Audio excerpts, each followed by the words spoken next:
Bottom line, am I glad I bought this guitar? I actually am glad I bought it. There are a couple things about it that I might like to change, but for my first guitar with the Floyd Rose bridge, I'm actually pretty happy with it. So here we are after I did a quick unboxing of my brand new Harley Benton S-620 guitar last week. I promised I would do a full review of it, and after spending some time getting to know the guitar and play it, here we are. And here are the specs for you.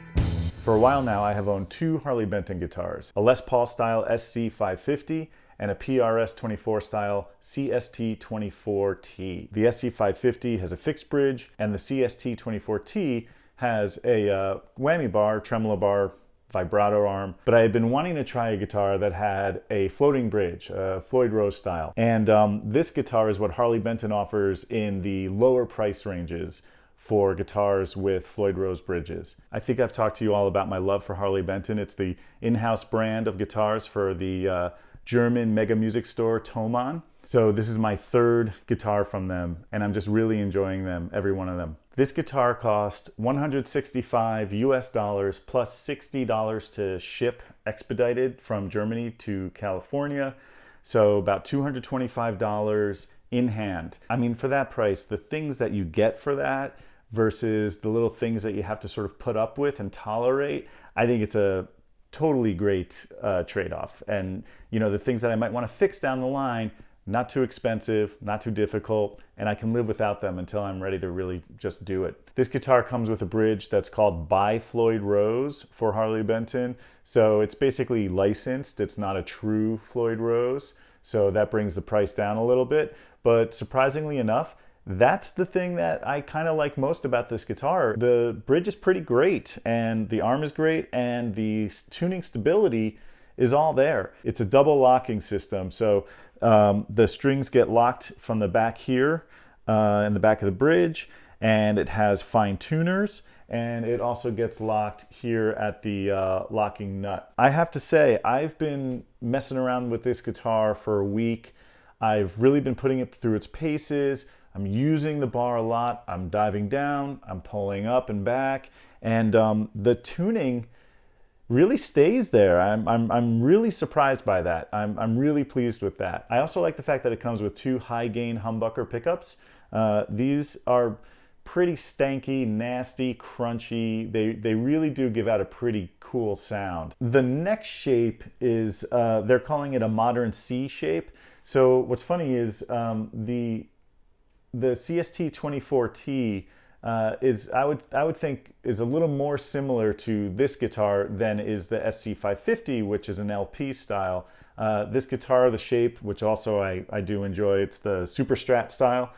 It's a little more similar to the offset CST-24T style, but that guitar is labeled as having a C neck, C-shaped neck. This guitar and the SC550 are both labeled as having a modern C neck.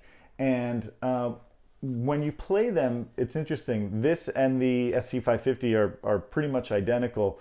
They're a little sort of more squat and a little chunky. And the CST-24T is actually kind of a thinner profile. So I like both of them, and I can get around both of them nicely. They're both really comfortable. But it's kind of funny that this resembles a little more of the LP style on a Super Strat body. I really love this translucent red high gloss finish that they have. And actually, I've spoken about this a lot before. With a lot of guitars that have a high gloss finish, on the body, they also slap on that urethane gloss on the back of the neck. But on this one, it's actually not really there. So I'm able to move around the neck really freely without having to do what I normally do, which is sand the back of the neck so that I don't kind of stick on it. So this one I was really pleasantly surprised. Didn't need that done to it. I was really excited about that. Also, I did not take this to go get set up by a professional. I just played it out of the box. I made sure to just tune it, use the fine tuners, locked everything down, and the action I really like. It was quite good. So I have not really made no truss rod adjustments, no real adjustments in the action at all. I moved the saddles a tiny bit just to sort of really zone in on the intonation, but I barely had to move them anywhere, and the intonation is pretty solid. So I'm quite impressed and surprised by the fact that the whole bridge system and tuning is actually the thing I like best about this guitar. The three-way switch, very solid. The pots, the one volume, the one tone pot are very reactive and let me dial in really nicely. The bar itself, I really like this arm, and I like how it screws in here with this collar down here. So again, for the most part, I really like this guitar. I like the weight, the arch top, the finish, very nice. Now for a few of the things that could have been better, one is, again, at this price range, I think this is to be expected. The finish on the frets is not very great. And when I actually first took this out of the box, there were, fret sprouts on the end, so they were sort of pretty sharp. And then after I started playing it this week, I actually realized I don't mind that. That wasn't getting in my way at all, really. What did bother me a little more was that they're just simply not polished on the actual fret wire. And so when you're bending, you kind of feel the grind as you're going up and down. So I do think at some point soon I'm going to need to take off all the strings and polish these frets so that I no longer get that sort of grit when you're trying to bend. And that's actually something I'd heard from other folks as well, same issue. So I think in order to keep the price down, they just don't really spend a lot of time on finishing their frets on this guitar. But again, that's to be expected. The hardware on this guitar is definitely, you can tell it's pretty cheap, sort of die-cast locking nuts and die-cast tuners. But again, what's cool is that since this is a double locking system, you've got the locking nut and you've got the locks at the back of the bridge that clamp down on the strings. It's really not going anywhere. So that's been pretty cool. I've really been enjoying that. Maybe someday I might replace the tuners or the locking nuts, but right now it's been totally fine. This is a Rose Acer fretboard. Rosewood is really precious these days, difficult to come by. So manufacturers are looking to other materials to make their fretboards. And this Rose Acer has been really fine for me. I've been enjoying it. The only other thing I would say is that these Hi-Gain humbuckers, I really enjoy them, but it seems pretty clear that the cavity is not shielded. So I am getting a little noise, a little more than I would with some of my other humbuckers, even from Harley Benton. But it's nothing I've not been able to deal with in my multi-effects pedal. I just put on the noise reduction a little higher. The more noise reduction you use, the more it might sort of, drop off some of your sustain and some, certain kind of harmonics that you're looking for to round out your tones might get rolled off with extra noise reduction. But that's just something that is a function of these high gain pickups and not having the shielding inside the cavity. And I think that might be something that I can do at a later date. I might just go in there and lay some foil in there, ground it, and make sure it's all set up, and then that'll get rid of that noise. So that's really not a big deal at all. It's actually a project that could be fun for me to try out. I haven't done that yet on a guitar. There's only one thing that I do just want to say is that when this guitar came, it actually came with a little gouge in the top, the very end of the headstock there. I'm not sure if that was in the shop or if that happened during shipping. I didn't really see much exterior damage to the boxes.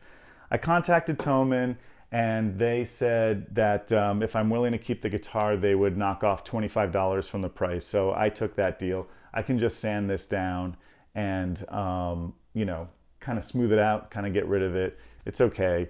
You know, that's just something that happens sometimes with, you know, buying guitars on the internet. So let's hear a little bit from the guitar. I've got two little pieces. One is, you know, sort of nasty, dirty, a lot of gain, a lot of distortion, and the other one is a cleaner version.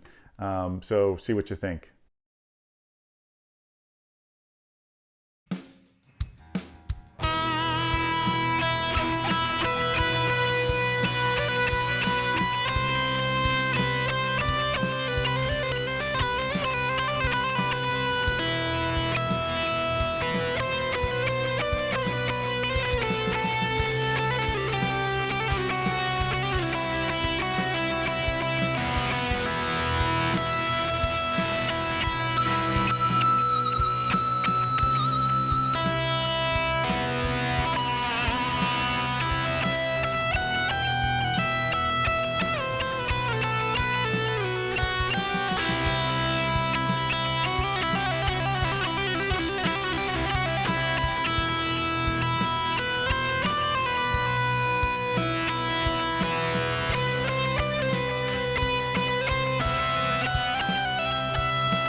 I think that for the money, this is a perfectly great guitar. I know several of you have this guitar. I'd love to hear what your experiences have been with yours. You know, maybe any of you may have upgraded them in some way, modded them in some way. But yeah, I'm pretty pleased with my third purchase from Harley Benton. So thanks again for watching. Again, I hope it was helpful and interesting and informative for you. Thanks as always for watching Strange Device, and we'll see you in the next one.